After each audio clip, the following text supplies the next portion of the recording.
जय जगन्नाथ जय जगन्नाथ देखंतु सांग माने आज मु ड्यूटी करची देखंतु मेसीन देखंतु बहुत गरम कारण मुझे प्रोडक्ट रे काम करची माने 30टा 40टा हीटर 250 डिग्री सेल्सियस रो हीटर माने सही गरम भितर मु काम करची। आज मोर टिफिन आसी देखंतु आम ओडिया घरर खाइबा जेटा आमर प्रिय खाद्य पखाल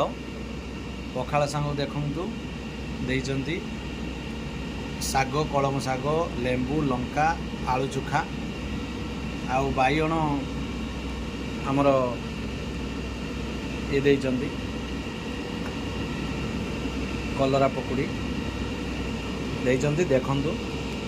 आमर प्रिय खाद्य